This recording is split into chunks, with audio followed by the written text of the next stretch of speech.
views and opinions expressed in this program are those of the participants and do not necessarily reflect the views of BronxNet or the program underwriters.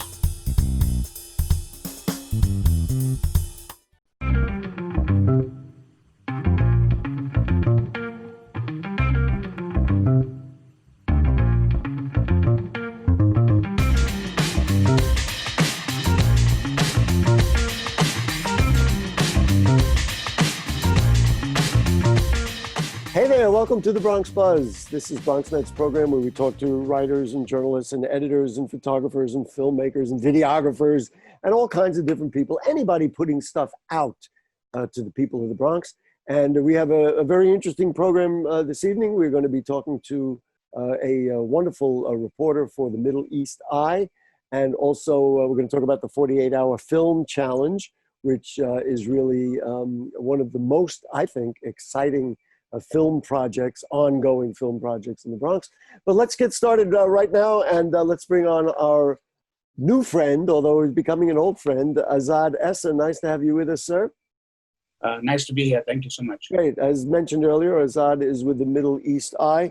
A couple of very interesting stories, and we're just going to be totally honest, is that you and I had discussed prior to the program that we were going to talk about the Trump administration deciding to prohibit international college students from studying online. They would have had to study in classrooms. Otherwise, they were going to essentially get deported. But, you know, a day before we recorded the program, they changed the policy. They rescinded the policy. And so that's basically off the table as we speak. But let's just talk about the implications of it, et cetera. It would have cost universities millions of dollars, and the implications for students were just enormous. Imagine being an international student. You are, going through your college career at an American institution. We have the pandemic. You've had to now, study online, and you would have had to leave the country and go who knows where. What did people tell you? What did students tell you? What did you hear in your reporting on this? Yeah, it was a very traumatic announcement for many students, international students. There are around 1 million international students in the US from all parts of the world. And this announcement really shook them, and under normal circumstances, the idea that you need to go home suddenly is a big issue for anyone, right? Whether if you're a worker or whether you're an international student. But during this time with the COVID virus, it has made travel almost like impossible for many people, and the prices of travel has also gone, increasingly high as well. So the prospect of traveling is difficult. The expense of traveling is difficult. But more than anything else, the uncertainty of this moment really left them shaken. Now, the part that touched me a lot, in terms of my reportage, was when I spoke to students from countries whom where they can't essentially return to that easily. So, for instance, I spoke to 3 students from Lebanon, right? And just quite simply, one student was in Lebanon, and she had basically traveled back to Lebanon just before the airports closed, when the COVID virus began and the pandemic started, and New York was being swept by this virus. So she left to Lebanon to try and be with her family, not knowing what would happen here. She's stuck now in Lebanon. Then we have another student who was a PhD student, who basically felt that the cost of living in San Diego was too high, and with the lack of jobs, it was hard to keep up her lifestyle in California. So she went across to Mexico to try and stay there until the pandemic passed. And now, so she's in Mexico, and so the idea that all her stuff is in the US, and she may not be able to return to study. And then she can't go back to Lebanon because there's an economic crisis in Lebanon. So the inconvenience is, beyond comprehension, because it's like you're damned if you do, you're damned if you don't. You can't manage your life. But I was looking at some of the numbers. 360,000 students. That is a lot of students. Now, that's not to say every single one is here in the States. Some could be studying, online from elsewhere. But that is a lot of people to be affected. And the other thing, there was a piece in the Times that talked about, from the United States point of view, it really is, it makes no sense, because when you have a large, the way that the a writer described it, he said, why do the Boston Red Sox draw from all over the country as opposed to baseball talent just from Boston? Because there's a wider pool, you get better quality. And they're saying you're cutting off your nose to spite your face if you're taking students only from one area. And I have to tell you, through this pandemic, how many people were treated by doctors who were international doctors or were immigrants who came from other places? Certainly in New York, go to any hospital. Just what are your thoughts on that? No, for sure. Just speaking to your point, if you consider that, the US has so many international students, and it almost speaks to like this kind of disconnect between this diversity of the university system and the kind of like the Trump government, which is looking for a very, very, very, very different type of America. And not only do we see this kind of decision, costing a lot, in terms of expense, like it means that the U.S. government would lose a lot of money because international students bring in a lot of cash for universities, but they also bring in a lot of high skills. And as you pointed out, a lot of doctors are from somewhere else, and so, this particular ruling was hard enough and difficult to watch, but it kind of follows the same thread, the Muslim ban that came up in 2017, and right. How migrants on the border, the southern border, are treated, kids put in cages. So it's all part of that same thread, very xenophobic, very Islamophobic, very deliberate attempt to push certain types of people out. You also have to consider that 52% of the international students are from India and China, So on some level, it could have been a part of a deliberate attempt to push Chinese students out as well. It's all part of a whole panorama of issues. I want to talk to you about something else that you wrote about, and you had told me before the show that you're even doing a video project on it. Talk to me about, I guess the way you described it was prejudice within the Muslim and Arab community. I thought it was sad, certainly any prejudice is, but I thought it was fascinating. Why don't you describe the alignment that you're concerned about? Yeah, absolutely. People don't like to talk about this fact, but when George Floyd was killed by the police, in Minnesota, it was an Arab American store that Mr. Floyd had visited. Oh, that's interesting. Yeah, with that alleged counterfeit note, and it was an Arab American store that basically called the police to come.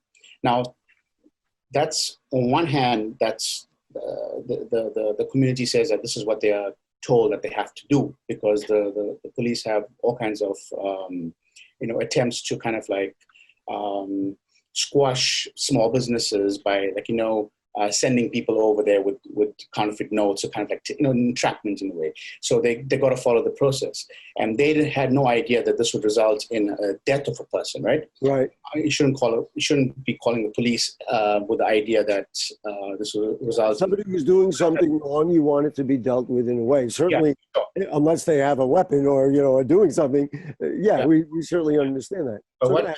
But what this started was a major conversation amongst Arab Americans and amongst like activists who kind of like cross over between Black Lives Matter and the Arab American community, Palestinians, Egyptians.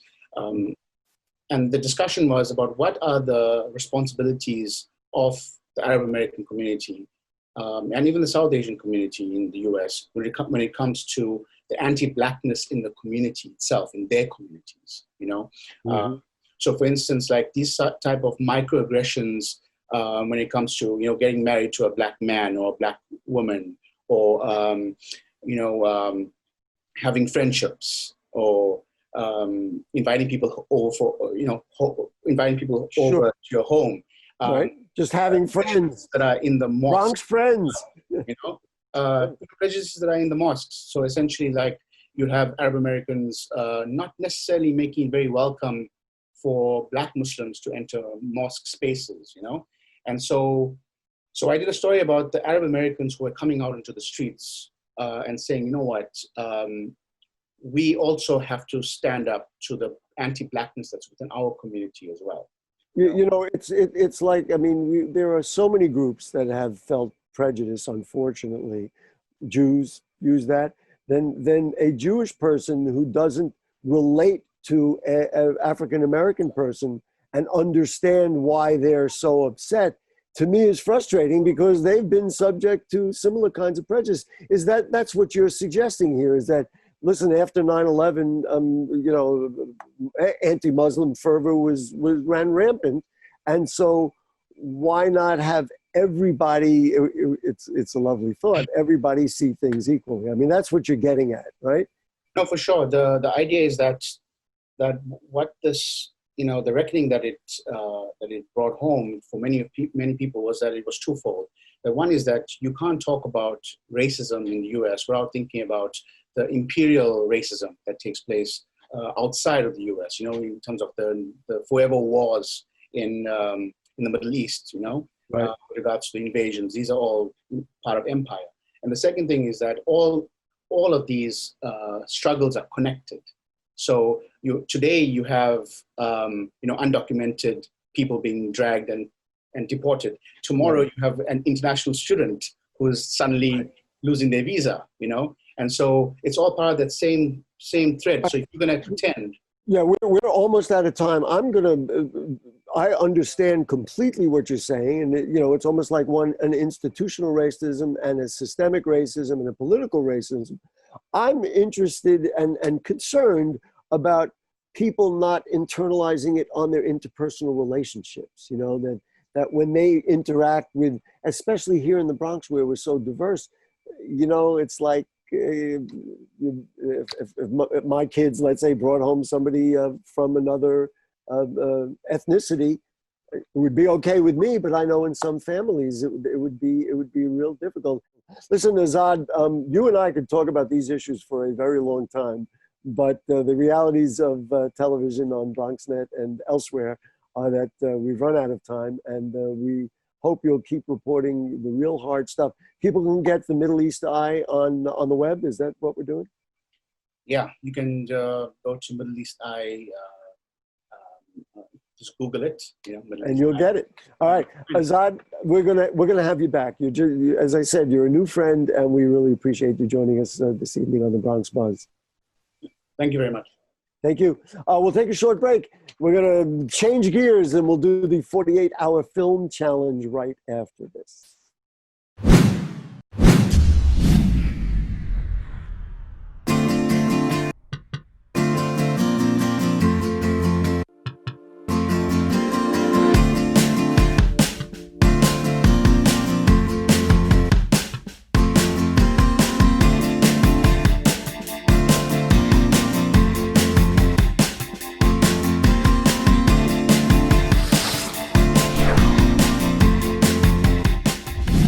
We built a media network for you. BronxNet TV. Come learn in your new state-of-the-art studios at Lehman College. At Mercy College. And coming soon to the South Bronx in the Hub. Inspire with your stories, culture, history. Your Bronx on BronxNet. Engage with us. Connect with us at your channels and at BronxNet.tv.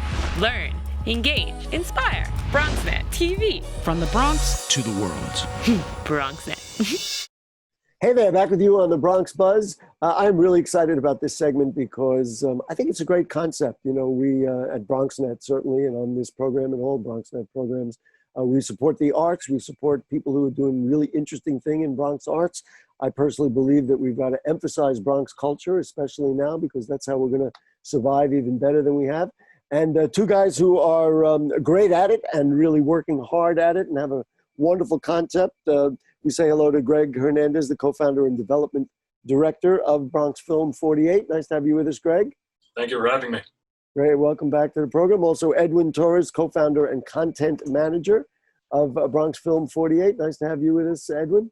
All right. Thank you for having me. Greg, let's just start with you. For people who aren't familiar with the 48-hour film challenge and Bronx Film 48, what is it? Plain language. Yeah, it's a fun film event that takes place over a weekend. You write, shoot, edit, and produce a film in 48 hours. You make it sound so easy. Sure. And who participates? How do they get to participate? And the reason we're doing this is because you just had one, right? Right. We just had one over the weekend.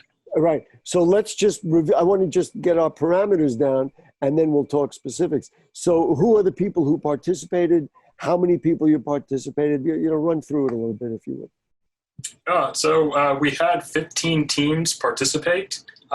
Each team's had about a few members, some on their own. And if you're crazy enough to want to make a film in 48 hours, that's what they did. So we had 15 teams submit films, various genres: horror, comedy, drama, sci-fi, even film noir and romance. So how we had it is we have a kickoff that Friday at 5 p.m. And by the time we go over all of the rules and the guidelines and the required elements, at 7 p.m., that's when the filmmaking teams are allowed to go out and make their films. Wow. And, I guess you could, in retrospect, they come back and they say, what a weekend we had. And so you got 15 films. Let's say hello to Edwin. Edwin, each film, you give them not only rules, but there's a theme, right?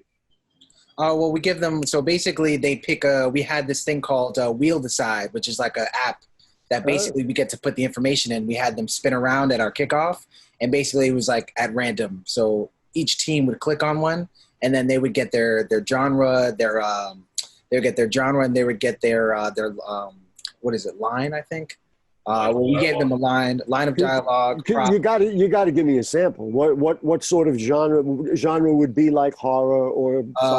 Yeah, definitely horror. What would the line? Give me an example of one or two lines of what that is.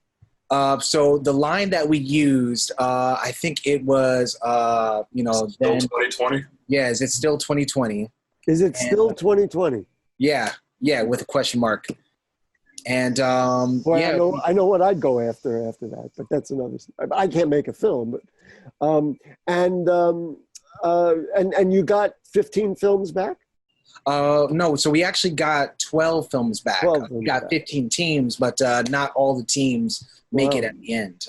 You're the content manager. Did you look at the films yet? No. And, by the way, is there a time frame for the film? Like, do they have to be 2 minutes, 3 minutes, 12 minutes, 48 minutes? They had to be about 3 to 7 minutes long. Right. And pretty much we had, so it really, like anything over that, is pretty much disqualified, or anything under that is disqualified. Right. Yeah. Right. Greg, this particular period of time presents challenges for everybody. And I'm talking not only school teachers and TV hosts and literally everybody, restaurateurs, store owners, etc. What challenges did this particular period of time create for the 48-hour film challenge people, filmmakers?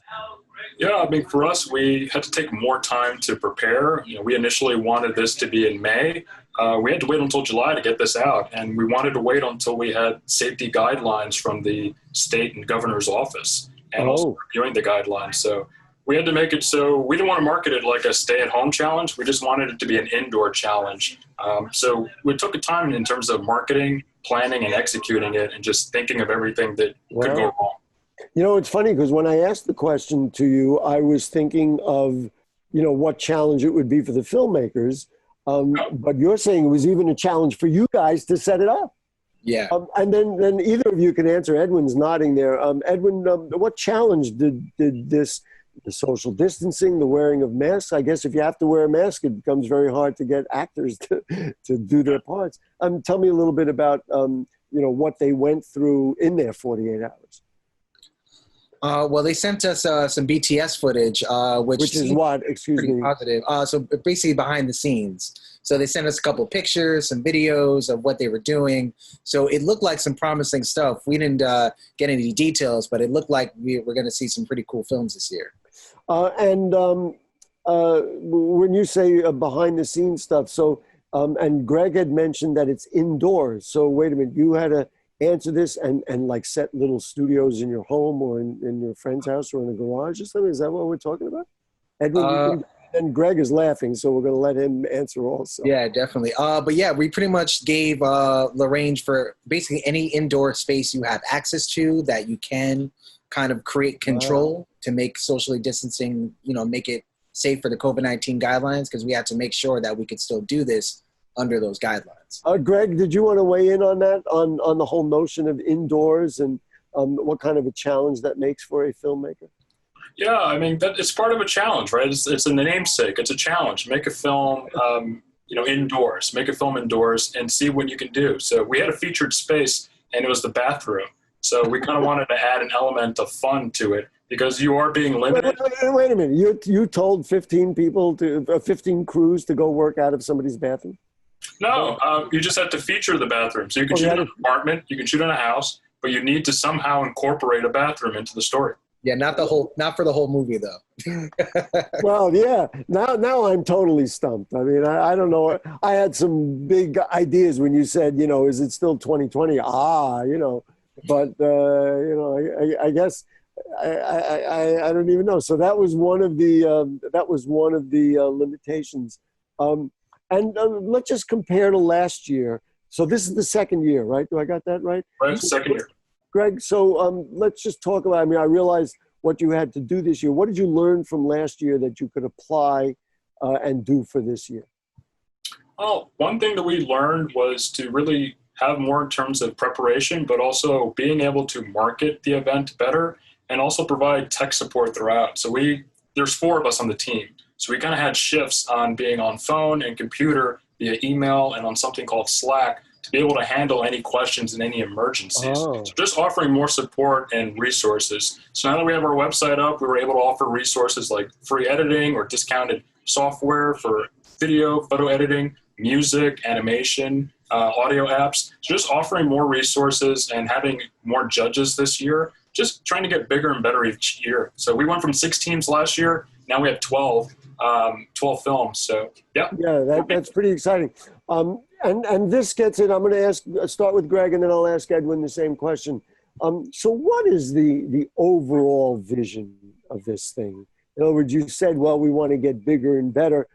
Certainly we want to develop Bronx arts and Bronx creativity and expression. I'll answer that part of it. But for you guys, you say you input more into it. You got more planning. You're growing. What's the vision? Where are we going with this, or we don't know yet? Yeah, so we know where we're going with it. It's 2 quick things. It's being able to increase the number of filmmakers in the Bronx. It's also being able to bring more resources. So from Manhattan and Brooklyn that have more robust filmmaking and cinema structures and infrastructures, bringing that to the Bronx. And I'll add one last thing, more Bronx product placements. Maybe something next year, we can incorporate featured spaces of Bronx local businesses. Wow. Yes, no question about it. Edwin, did you want to weigh in on some aspect of that? Yeah, absolutely.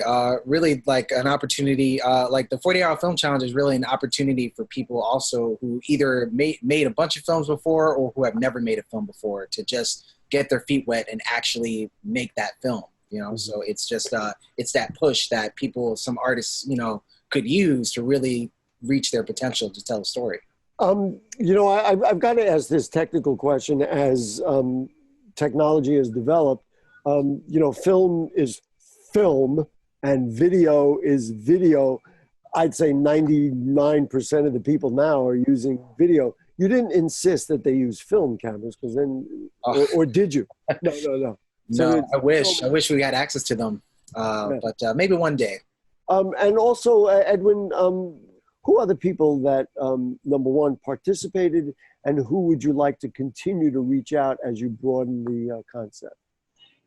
Well, we've definitely, I feel like majority of the people we reached out to are just local filmmakers who are kind of spread out. And this year it was citywide, so throughout all the 5 boroughs. We just had people, definitely locals from the Bronx as well, because we definitely are encouraging more people from the Bronx. But this year we had people, I think somebody from like Long Island. We had a couple people kind of spread out. But yeah, so basically it's just to really bring more attention to the Bronx. And normally, like last year, we would have a landmark that they would have to film in. But since we can't do that this year, then we're kind of leaving it more open to other people to come in. Greg, it's kind of related to a question I asked earlier. Are there some advantages to the fact that you didn't have to get everybody in a room, that now we're learning a little bit more about, virtual technology as we're doing even this program this way? Do I have that right? Was there a little bit of an advantage, almost like a learning curve? Wow, wait a minute, we could do this kind of thing in a virtual setting?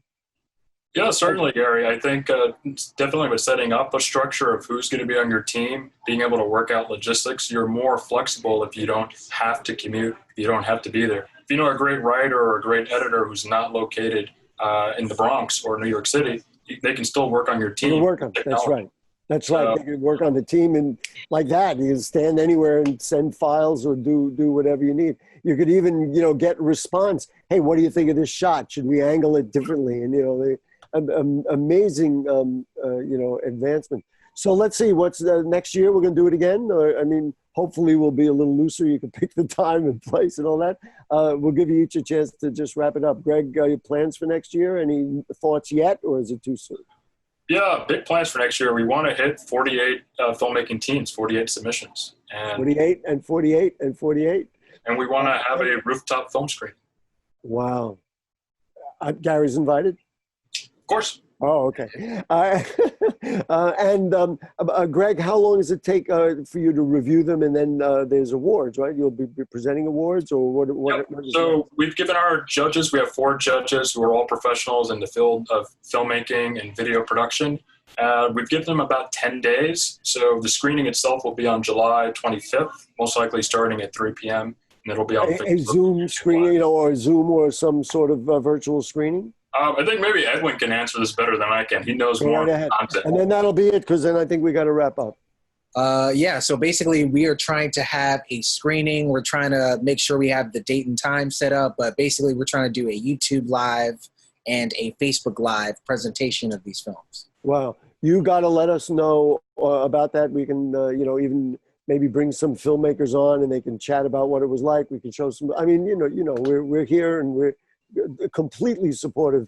And so we will thank you both for joining us. Edwin Torres from Bronx Film 48 and Greg Hernandez of Bronx Film 48, the two of you. I think it's great. I think it's great, and you'll come back again. That's what we'll do. You guys stay safe, wear your masks, stay distant, keep it virtual, and we'll see everybody. Everybody, you do the same. Stay well. And thanks for joining us in the Bronx Buzz. And on Bronx Talk this Monday night, we will be talking about testing and taking a look at the coronavirus and what it's meant to all of us in general. Very important show. Good night. See ya.